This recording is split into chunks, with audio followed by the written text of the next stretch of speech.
மக்களே, சாதம் வைக்கிறதுக்கு குக்கர் எப்படி இருக்கணும், அப்புறம் அதுக்குள்ளே வைக்கிற கண்டெய்னர் எப்படி இருக்கணும், அதெல்லாம் என்னோட முந்தைய வீடியோவில் போட்டிருக்கேன் பாருங்கள். அந்த வீடியோட கண்டினியூட்டி தான் இந்த வீடியோ. ஸோ இப்போது சாதம் வைக்கிறதுலேயே முக்கியமான விஷயம், விதவிதமான சாத அரிசிகள் நிறைய இருக்குது. பச்சை அரிசி, புழுங்கல் அரிசி, பாயில்டு ரைஸ், ஸ்டீம் ரைஸ்னு விதவிதமாக சொல்கிறாங்க. பட் என் வீட்டில் எனக்கு என்ன சொன்னாங்கன்னா பச்சை அரிசி வாங்கணுன்னாங்க. பச்சை அரிசினா ரா ரைஸ். நான் இப்போ மும்பையில் இருக்கேன்.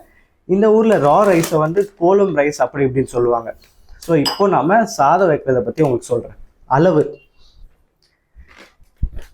ஆள் காணுன்னு பார்க்காதீங்க, கேமரா எடுக்க எழுந்திருக்கேன். ஸோ நான் வாங்கின அரிசி பார்த்தீங்கன்னா சுர்த்தி கோலம் ரா ரைஸ். ஆரம்பத்தில் ஒன்று தெரிஞ்சுக்கோங்க, நம்ம எந்த ரைஸை வாங்கினாலும் ஆரம்பத்தில் நிறைய தப்பு இருக்கும்.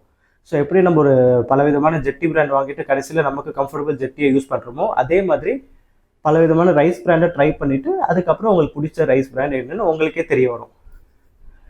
எனக்கு எந்த ரைஸ் பிடிக்கும்னு தெரில. இப்போ வாங்கினது இதுதான் ரா ரைஸ். அதுதான் வீட்டில் வாங்க சொன்னாங்க, அந்த ரா ரைஸை வாங்கியிருக்கேன். ஸோ இப்போது இதில் சமைக்கிறதுக்கு ரொம்ப தேவையான பொருள் பார்த்திங்கன்னா இந்த டம்ளர். ஒரு டம்ளர், அதில் நான் எவ்வளோ அரிசி வைக்கிறேன் பாருங்கள். அந்த டம்ளரில் ஒரு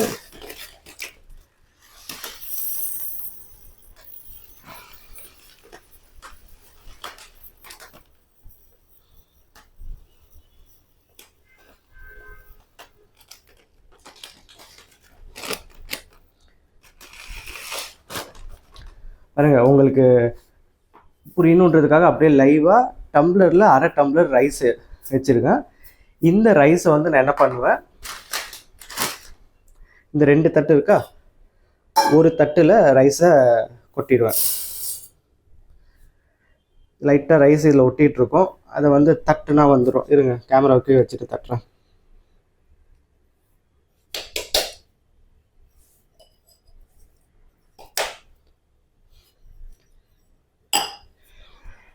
ஸோ ரைஸ் எடுத்து வச்சுட்டேன்.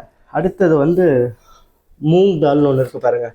இந்த மூங் தால்னா, மூங் தால் இருக்கிறது நம்ம ஊரில் பாசி பருப்புன்னு சொல்லுவாங்க, இந்தியில் மூங் தால்னு நினைக்கிறேன்.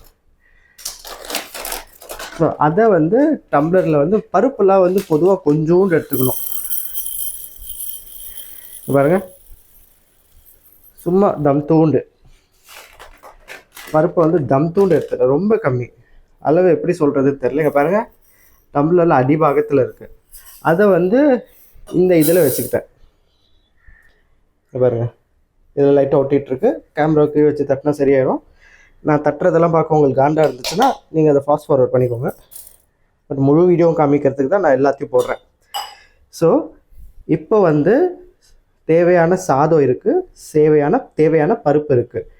இப்போது என்ன பண்ணணும், நம்ம சாதத்தை ஃபஸ்ட்டு களையணும்னா கழுவணும். நிறைய பேர் களையணும்னா கூட்டம் களையணும். தமிழில் நிறைய வார்த்தைகள் ஒரே அர்த்தம், இடத்துக்கு ஏற்ற மாதிரி மாறும். ஸோ சாதத்தை முதல்ல கழுவணும். எதுக்கு கழுவணும்னா, சாதம் பொதுவாக கெமிக்கல்ஸ்லாம் இருக்குன்னுவாங்க, இல்லை கொஞ்சம் அழுக்கு வண்டி ஏதாவது இருக்கும், அதனால் அதை களையணும். அதை களைஞ்சதுக்கப்புறம் பருப்பையும் களையணும். இப்போ நீங்கள் யோசிக்கலாம், என்ன நான் இவ்வளோ பெரிய பாத்திரத்தில் இத்தினோண்டு வச்சுருக்கேன். நான் வாங்கின குக்கரே பார்த்தீங்கன்னா இந்த குக்கர் 5 லிட்டர் குக்கர். இந்த குக்கரோட ஸ்பெஷாலிட்டி, இப்போ சின்ன ஃபேமிலி, ஒருத்த மட்டும் பேச்சுலர்னா ஒரு 3 லிட்டர் குக்கர் போதும். நான் 5 லிட்டர் குக்கர் ஏன் வாங்கினேன்னா, 5 லிட்டர் குக்கரில் தான் ஒரு தட்டில் சாதம், இன்னொரு தட்டில் பருப்பு இல்லைன்னா காய்கறியை வைக்கலாம். 3 லிட்டர் குக்கர் ரொம்ப சின்னதாக இருக்கும், அதுக்காக தான் நான் இதை வாங்கினேன். இப்போது நான் இதை களைஞ்சிட்டு அதுக்கப்புறம் குக்கரில் வைக்கிறதுக்கு முன்னாடி எவ்வளோ தண்ணி சாதத்துக்கு உள்ளே ஊற்றணும், எவ்வளோ தண்ணி பருப்புக்கு ஊற்றணுன்றதை சொல்கிறேன். நெக்ஸ்ட் வீடியோ பாருங்கள்.